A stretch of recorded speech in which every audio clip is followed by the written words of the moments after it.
sommet sera donc historique. Baptiste Falvoz, vous nous avez rejoint donc pour évoquer cette rencontre. On va voir avec vous qu'il n'y a pas finalement que Donald Trump et Kim Jong-un. Il y a d'autres acteurs de cette rencontre. Tout d'abord, côté coréen, un homme qui a été particulièrement engagé ces dernières semaines, l'ancien chef des services secrets. Oui, il s'appelle Kim Yong-chol, c'est un général, ancien chef, vous l'avez dit, des services des renseignements. Il a œuvré aux côtés des 3 grands dirigeants nord-coréens, le père et le grand-père de Kim Jong-un, et il est clairement suspecté d'être dans les coups les plus tordus du régime, à commencer par exemple par le bombardement d'une île sud-coréenne en 2010 qui avait fait 4 morts. On l'accuse aussi d'être à la manœuvre en ce qui concerne le torpillage d'un bateau sud-coréen, également en 2010, 46 morts, et c'est lui aussi qui avait menacé de transformer les États-Unis en mer de flammes, ce sont ses mots. Alors ce qui est intéressant, c'est que là on le voit sur cette image à New York, oui, parce qu'il a été certes sur la liste noire du gouvernement américain pendant de nombreuses années, mais il est aujourd'hui l'interlocuteur privilégié du gouvernement nord-coréen dans ce dossier. Pourquoi ? Parce qu'en fait, d'abord, c'est un homme qui a montré une capacité, une adaptation finalement à la discussion, notamment avec la Corée du Sud. Il a longtemps été utilisé pour négocier avec le gouvernement sud-coréen, un pays qu'il connaît bien sur le plan militaire notamment. Et aujourd'hui, effectivement, on le voit donc aux États-Unis. Il s'est rendu à New York où il a rencontré Mike Pompeo, mais également Donald Trump. C'est clairement l'un des grands artisans du sommet de demain, mais sa nouvelle image n'efface pas son aspect qu'on qualifie souvent de faucon du régime nord-coréen. Alors, autre personnage clé de cette délégation, la sœur de Kim Jong-un. Oui, alors elle représente la touche de modernité que veut se donner aujourd'hui le régime. Cette sœur cadette, on l'a souvent vue au départ derrière son père, puis derrière son frère sur les photos officielles. Et elle a vraiment été mise en avant lors des Jeux Olympiques de Pyeongchang en Corée du Sud cet hiver, où elle a été missionnée par son frère pour se rendre en Corée du Sud, pour le représenter. On l'a vu lors de la cérémonie d'ouverture, souriante, décontractée, tranchant un peu avec cette image qu'on peut avoir des apparatchiks nord-coréens extrêmement austères.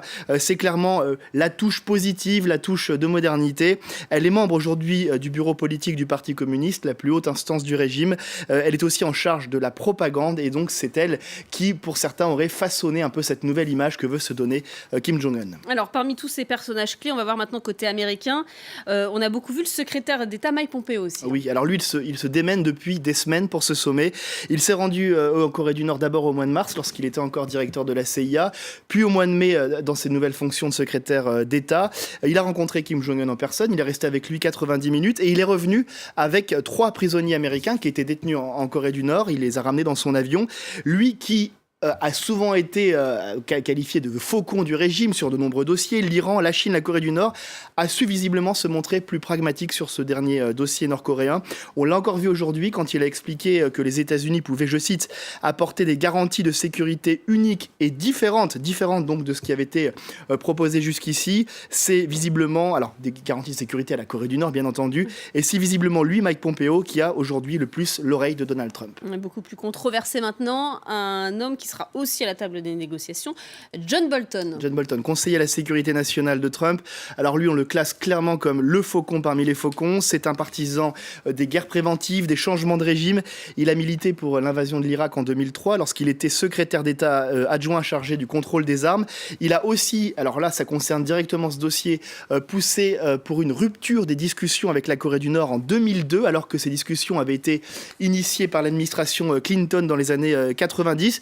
Et il a failli torpiller le sommet de demain lorsque, fin avril, il a dit vouloir, je cite, calquer la dénucléarisation de la Corée du Nord sur le modèle qui avait été utilisé en Libye au début des années 2000. Quand on parle du modèle libyen, forcément, on doit considérer la chute du régime de Mouammar Kadhafi qui s'en est suivi. Et forcément, ça n'a pas du tout plu au régime de Pyongyang qui a mis du coup ce sommet en suspens. Alors John Bolton, il sera quand même à Singapour demain. Il a jusqu'ici plaidé pour une dénucléarisation sans concession, en tout cas sans grande concession de la part de l'administration américaine. Mais aujourd'hui, il semble qu'il n'a plus vraiment l'oreille de Trump, qu'il est relégué derrière notamment son rival qu'on évoquait précédemment, Mike Pompeo, le secrétaire d'État. Merci Baptiste Falvoz pour